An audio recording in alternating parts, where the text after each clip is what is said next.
মাগো গৌর হরি আমাদের জন্য কৃপা করবে, আমাদেরকে কৃপা করবেন বলে এই নদিয়ার মাঝে এলেন আজ থেকে 535 বছর আগে। শচী সিন্ধু গর্ভ মাঝে তিনি এলেন আমাদের মতো পাপী তাপীকে উদ্ধার করবার জন্য। মায়েরা বলবেন যে ভগবান তো চারি যুগেই এসেছেন, তাই তো? তা কলিযুগে এত ঘটা করে বলবার কি দরকার? কলিযুগে এত বড় করে বলবার কি দরকার? ও মা, ভগবান এসেছেন, তিনি সত্য তেতা দাপরে এসেছেন, তিনি এসেছেন দুষ্কৃতীদের দমন করবার জন্য। আর কলিযুগে তিনি এলেন দুষ্কৃতীদের দুষ্টতাকে দমন করবার জন্য। নিতাই গৌর হরি বল হরি বল। ওমা, দুষ্টতাকে দমন করবার জন্য এলেন। তিনি সত্য যুগে হিরণ্যাক্ষ হিরণ্যকশিপুকে বধ করেছেন, ত্রেতা যুগে রাবণ কুম্ভকর্ণকে বধ করেছেন, আর দাপরে তো বলবার কোনো কথাই নেই মা। অগাসুর বগাসুর পুতনা কালিও, এমনকি ধর্মরাজ্য প্রতিষ্ঠিত করবার জন্য মা নিজের মামাকে পর্যন্ত গলা টিপে হত্যা করেছে। তাহলে কেউ ভয়ে, কংস ভয়ে কৃষ্ণ কৃষ্ণ বলে নৃত্য করে না কি? কংস কৃষ্ণ কৃষ্ণ বলে আনন্দে লাফায় না। রামচন্দ্রের ভয়ে রাবণ তিনি কৃষ্ণ বলে রাম বলেও গোড়াগড়ি দেন না, ধুলোর মধ্যে গোড়াগড়ি দেন না। কিন্তু বাবা, এই কলিতে আমার স্বয়ং চৈতন্য মহাপ্রভু এলেন দুষ্টদের দুষ্টতাকে দমন করবার জন্য। গীতায় তিনি বললেন, অর্জুনকে বলছে, জানো অর্জুন, বারে বারে আমাকে পৃথিবীতে যেতে হয় মাত্র 3টি কারণে। আমার তার প্রমাণ তো রয়েছে। এই যে করোনা গেল, 2-4 বছর আগে যে করোনার পিরিয়ডটা গিয়েছে বাবা, দেখবেন বিভিন্ন দেশে কত লক্ষ লক্ষ মানুষ মারা গিয়েছে, যায়নি বাবা? কিন্তু সে তুলনায় আমাদের ভারতবর্ষে কিন্তু কম গিয়েছে। কম গিয়েছে না? অন্যান্য দেশে যে মৃত্যুর হার আমাদের ভারতে কিন্তু কম। কেন বলুন তো? এটাই প্রমাণ, এটাই মহাপ্রভু দেখিয়ে দিতে চাইছে যে বারে বারে আমি আসি ধর্মকে যথাযথভাবে স্থাপন করবার জন্য। চলুন না, নীলাচলে রয়েছেন জগন্নাথ, বলরাম, সুভদ্রা, আমাদের এই ভারতবর্ষের মধ্যেই। আবার দেখুন বৃন্দাবনে কৃষ্ণচন্দ্র দাপর যুগে রয়েছে, অযোধ্যায় রামচন্দ্র রয়েছে, আমাদের ভারতবর্ষের মধ্যেই। তাহলে আমাদের ভারতবর্ষ কত ধন্য মাগো। বারে বারে ভগবান আসেন এই ভারত ভূমিতে, আর আমরা সেই ভারতের মানুষ হয়ে মা নিজেদেরকেই ভুলতে বসেছি, তাই না? নিজেদেরকেই ভুলতে বসেছি। সারাক্ষণ শুধু আমি আমি আমি আর আমার আমার করে যাচ্ছি।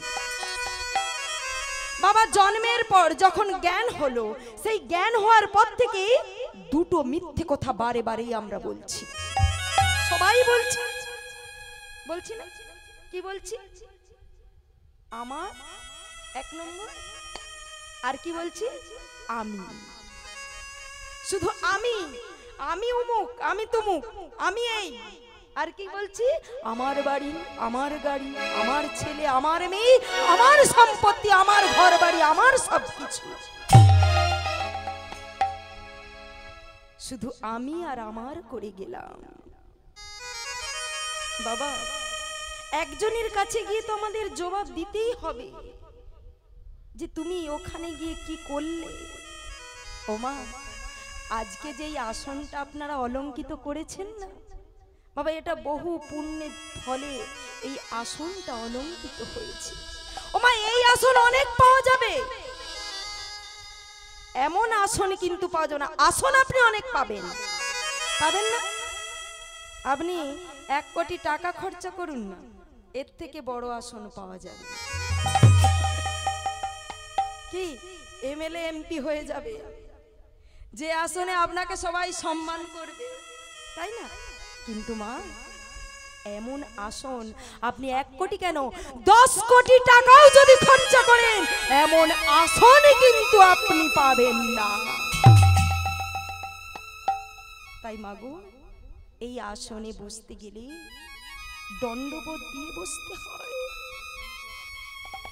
দণ্ডবোধ দিয়ে এই আসনটাতে বসতে হয়, আর যেতে গেলে দণ্ডবোধ দিয়ে।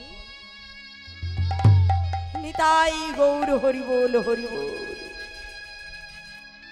প্রভুর কাছে গিয়ে তো এটা আমরা বলতে পারবো, প্রভু তুমি যে 2টো চরণ দিয়েছো, সেই চরণ দিয়ে আমি হেঁটে হেঁটে গিয়ে ওই হরিবাসরে বসে হরি কথা শ্রবণ করেছি। তুমি যে 2টি হাত দিয়েছো, সেই হাত দিয়ে একবার নিতাই গৌরে প্রেমানন্দে হরি বল বলতে পেরেছি। ও গো দয়াবো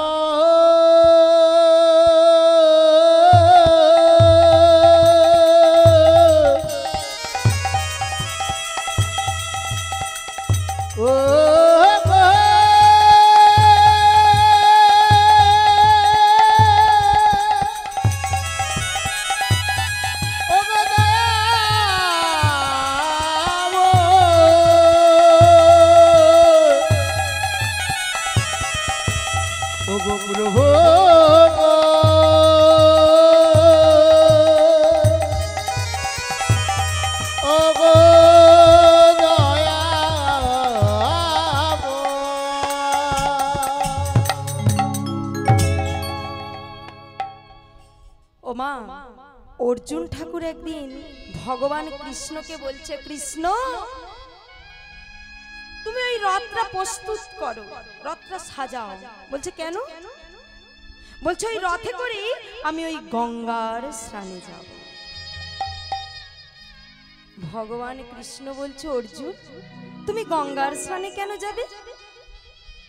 বলছে তুমি জানো না, তুমি জানো না সখা,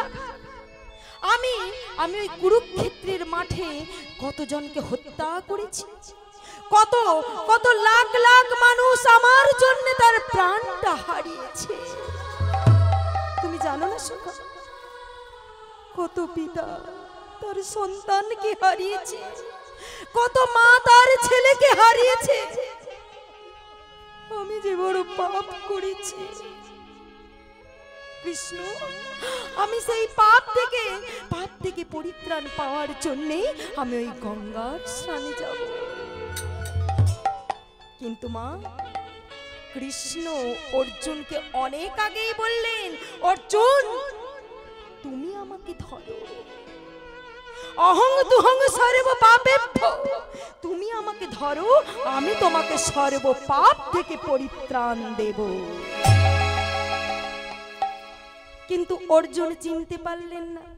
অর্জুন বলছে, সখা শোনো, তুমি ওই রথটা তৈরি করো, ওই রথে করে আমরা দুজনে গঙ্গার স্নানে যাব। বেশ, তুমি রথে বসো, আমি তোমায় গঙ্গার স্নান করাতে নিয়ে যাই। এই বলি অর্জুন ঠাকুর রথে বসেছি, আর কৃষ্ণ মাগো রথটা যে নিয়ে যাচ্ছে কি ধরে আছে? এক হাতে কি ধরেছে? 6টা ঘোড়ার লাগাম ধরেছে, আর এক হাতে কি রেখেছে? চাবুক, চাবুক, তাই না? ওই 6টা ঘোড়ার লাগাম ধরে চাবুক নিয়ে চলছে গঙ্গার স্নানে। কেমন করে যাচ্ছে? আমরাও যাব।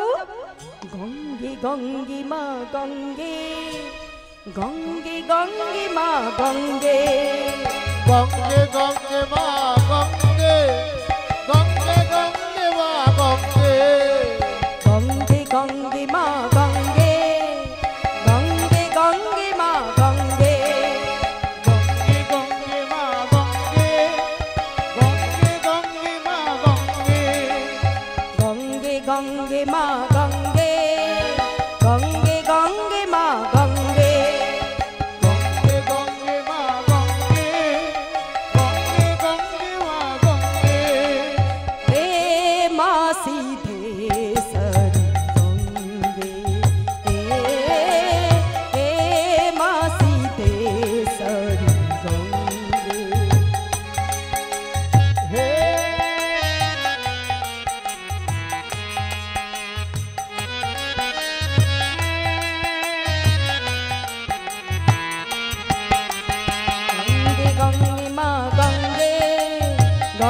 গঙ্গে মা গঙ্গে গঙ্গে গঙ্গে মা গঙ্গে নিতাই গৌর প্রেমানন্দে হরি হরি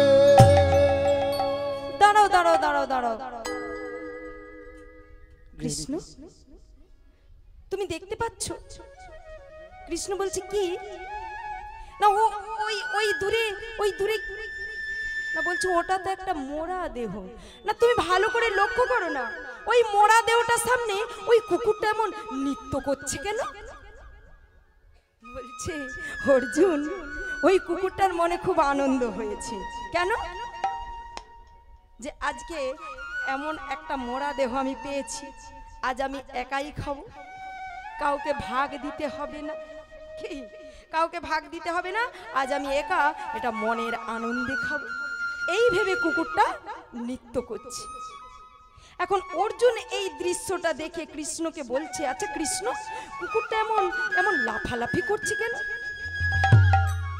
আচ্ছা আচ্ছা সখা তুমি লক্ষ্য করেছো ওই কুকুরটা একবার হাত ছুটছে একবার পা ছুটছে একবার মুখ ছুটছে কেন না কুকুরটা ভাবছে কৃষ্ণ বলছে কুকুরটা ভাবছে যে ওর পা দিয়ে শুরু করবে না না ওর হাত দিয়ে শুরু করবে না ওর মুখ দিয়ে শুরু করবে জয় রাধে মানে কোনখান থেকে খাওয়াটা শুরু করবে এখন হাত পা মুখ শুকে শুকে বাবা কুকুরের যা স্বভাব সবাই জানেন কুকুরের যা স্বভাব কুকুরটা কি করলেন জানেন ওই মোড়া মানুষটার গায়ে প্রস্রাব করে প্রস্রাব করে দিয়ে চলে যাচ্ছে যেই না চলে যাচ্ছে অর্জুন বলছে এই পশু একদম মূর্খ পশু একদম মূর্খ পশু যেই মূর্খ বলেছে কুকুরটা বলে উঠলো শুনুন শুনুন আমি যদি মূর্খ হই আপনি হলেন মহামূর্খ আপনি মহামূর্খ অর্জুন বলে একটা পশু হয়ে আমাকে বলে মহামূর্খ এই শোন শোন এই তুই আমাকে মহামূর্খ বললি কেন বলছে আগে আগে আমার উত্তর দিন আপনি কেন আমাকে মূর্খ বললেন না তোকে মূর্খ কেন বলেছি তোর সামনে এমন একটা মোড়া দেহ এমন একটা মাংস তুই খাবি তুই তা না খেয়ে কি করলি ওর গায়ে প্রস্রাব করে দিয়ে চলে যাচ্ছিস আগে আমার প্রশ্নের উত্তর দে তুই কেন ওর গায়ে প্রস্রাব করলি তখন কুকুরটা বলছে শুনুন কেন আমি প্রস্রাব করলাম জানেন আমি ভেবেছিলাম ওর পা দিয়ে শুরু করব কিন্তু ওর পাটা শুকে দেখলাম যে কোনোদিন ওই চরণ দিয়ে হেঁটে হেঁটে কোনোদিন হরি বাসরে গিয়ে হরি কথা হরি বল না বেশ তাহলে তুই পাটা খেলি না তা হাতটা কি অপরাধ করেছে বলছে শুনুন অর্জুন ঠাকুর হাতটা কেন শুকলাম জানেন হাতটা শুকে দেখলাম কোনোদিন ওই মানুষটা ওই যে মোড়া মানুষটা কোনোদিন কোনো সাধুকে আলিঙ্গন করে না নিতাই গৌর হরি বল তা বুঝলাম তা তুই বদনটাতে প্রস্রাব করে দিলি কেন বদনটা তো খেতে পারতিস বলছে শুনুন ঠাকুর আমি বদনটাতে কেন প্রস্রাব করেছি জানেন ওই বদনে কোনোদিন নিতাই গৌর হরি বল বলে না আর ওর কানটা কেন শুকলি? কানটা তো খেতে পারতিস। বলছে আমি ভেবেছিলাম যে হয়তো সংসারের চাপে পড়ে হরি বল বলতে ভুলে গিয়েছি। তা আমি ভেবেছিলাম হয়তো গুরুকরণ হয়েছে, নামকরণ হয়েছে, দীক্ষা নাম নিয়েছে।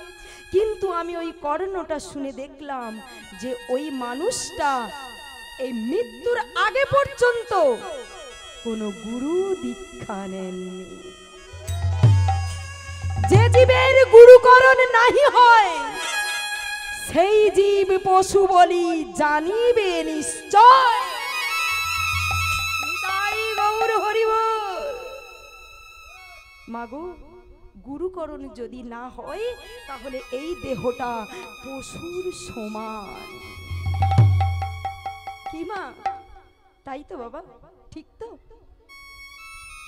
বাবা? পশুরাও সংসার করে, মানুষও সংসার করে। পশুরাও দেখবেন তার ছেলে মেয়েদের জন্য জমা রাখে, সঞ্চয় করে, আবার মানুষও সঞ্চয় করে। পশুদেরও সংসার হয়, বাচ্চা কাচ্চা হয়, বাবা মানুষেরও হয়, হয় না? মানুষেরও ছেলে মেয়ে হচ্ছে, সংসার হচ্ছে। তাহলে পশু আর মানুষের তফাৎটা কোথায় রইল মা? পশু আর মানুষের মধ্যে এটাই তফাৎ। পশুরা কখনো দুটি হাত তুলে নিতাই গৌর বলতে পারে না। ও মা, স্বামী বিবেকানন্দ বলছেন ভারতবর্ষে জন্ম হইল যার সার্থক কর করি পর উপকার। তাহলে পর উপকার বলতে কি বোঝাবে বাবা ঠাকুর? ও মায়েরা, ওই কার মেয়ের বিয়ে হয় না, আমি 10,000 টাকা ধার দিই, বাবা এটা কি উপকার হবে? এটা উপকার হবে না। উপকারটা আজকেই হবে, এখানেই হবে। ও মা, আপনারা যেমন এসেছেন যে ওখানে আজকে সুনন্দা গান গাইতে আসবে, চল চল আমরা দেখে আসি কেমন গান গায়। কি মা, এই তো আশা ছিল এই অনুষ্ঠানটা হবে। আপাতত আপনারা 10 দিন আগে খবর পেয়েছেন, পেয়েছেন? কদিন আগে পেয়েছেন? আজকেই খবর পেয়েছেন, আজকেই সকালে পেয়েছেন, নিমন্ত্রণ করেছে, তাই তো? ঠিক আছে, তবু তো মনে আশা জেগেছিল যে ওখানে যাব, হরিবাসরে গিয়ে হরিনাম শ্রবণ করব। হ্যাঁ, আবার অনেকে ভাবছে হরি কোথাও শ্রবণ হবে, প্রসাদ পাও, প্রসাদ তো পাবো। এই যে হরি কথাটা শ্রবণ করব বলে মনের মধ্যে যে আকুলতা ব্যাকুলতা জন্মেছিল, তেমনি বাবা আজকে কত কীট পতঙ্গ স্থাবর জঙ্গম তারাও ভেবেছিল, তারাও ভগবান কৃষ্ণকে বলেছিল, কৃষ্ণ রে আমাদের চলবার মতো চরণ নেই, বলবার মতো কোনো বদন নেই,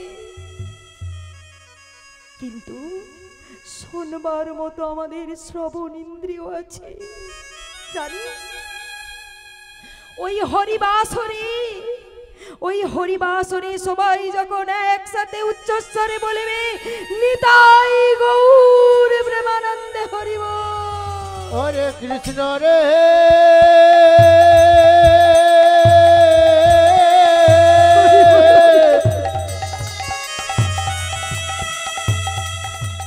ওরে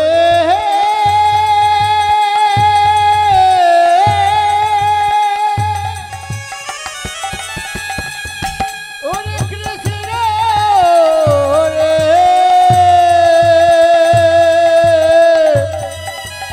ওরে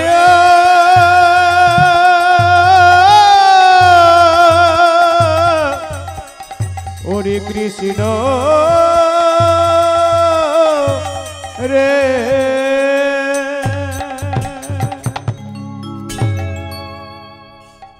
বাবা এটাই হলো পর উপকার। নিতাই গৌর হরি বল। এটাই হলো পর উপকার। কার মেয়ের বিয়ে হয় না, কে ঘর করতে পারে না, টাকা দিয়েছি, এটা উপকার নয়, এটাই হলো পর উপকার। তাহলে মা যে কথা বলবার জন্য এলাম সেই কথাটা কতবার বলা হলো? সারাদিনে কতবার বলা হচ্ছে? বলবার সময়টুকু পেলাম না, সংসারের নানা চাপে পড়ে গিয়েছি, তাই না? সংসারের নানা ঝামেলার মধ্যে বলবার সময়টুকু ভুলে গেছি। কিন্তু মাগো, এই কথাটা বলতে গিয়ে যদি না আর বলতে পারি, একবার যদি বেরিয়ে গিয়ে আর না আসে, বুঝতে পারছেন কি বলছি? একবার বেরিয়ে গিয়ে যদি না আসে, বাবা আসে যায় কয় না কথা, এই যে নিঃশ্বাস আর প্রশ্বাস নিচ্ছি, এটা যদি বেরিয়ে গিয়ে আর না আসে, কি বলবে? বলো হরি হরি ও মা, বলো হরি হরি। তাহলে মাগো, এই শ্বাস যেতে আসতে যেতে আসতে যদি একবার বেরিয়ে গিয়ে না আসে, বলে সে তো মরে গেছে। অর্জুন বলছে, কৃষ্ণ এই তো আমি এক্ষুনি দেখে এলাম, এক্ষুনি তো আমি তার সাথে কথা বলে এলাম, তাহলে কৃষ্ণ তার কে মরেছে?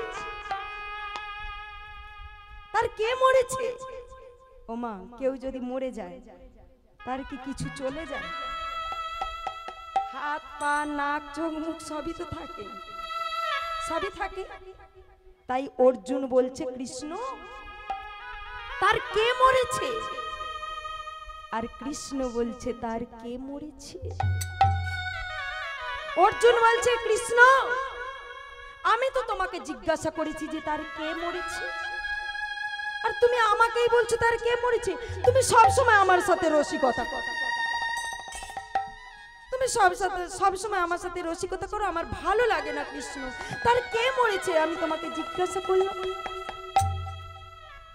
বলছে অর্জুন, বলো তো এই সারা দিনের মধ্যে কতবার যাওয়ার আশা হচ্ছে, কতবার যাওয়া আসা হচ্ছে? অর্জুন বলে, কৃষ্ণ আমি তো বলতে পারবো না, সখা তুমি বলো কতবার যাওয়া আসা হচ্ছে। বলছে, শোনো, এই 24 ঘন্টার মধ্যে 21,684 বার যেতে আসতে যেতে আসতে যদি একবার গিয়ে আর না আসে, বলে সে তো মরে গেছে। অর্জুন মানে, কৃষ্ণ আমি সেটাই তো জিজ্ঞাসা করছি যে তার কে মরেছে। বলছে, শোনো অর্জুন, তুমি বলো তো কয়েকার তালবস্য ব কি হয়? কয়েকার তালবস্য ব কি হয়? কেশব। কেশব ভগবানের আরেক নাম। আচ্ছা বলো তো অর্জুন, এই যে কয়েকার তালবস্য ব, এই কেশবের যদি কে চলে যায় তাহলে থাকে কে? সব। সব মানে মৃতদেহ। তাহলে এই কে কতটা, এই কে কতটা মানুষের শরীরে থাকে যেটা চলে গেলে আমাদের দেহটা সব হয়ে যায়? শ্রীমদ্ ভাগবতে বলছে, কেশাগ্র ব্যাসদেব বলছে, কেশাগ্র শতভাগশ্চ পুনশ্চ শতাংশ করি তার সম সূক্ষ্ম জীবের স্বরূপ বিচারি। নিতাই গৌর হরি বল। তাহলে এই কে কতটা থাকে, যেটা না থাকলে প্রাণ গোবিন্দ, প্রাণ থেকে আমাদের পরমাত্মা বেরিয়ে যায়।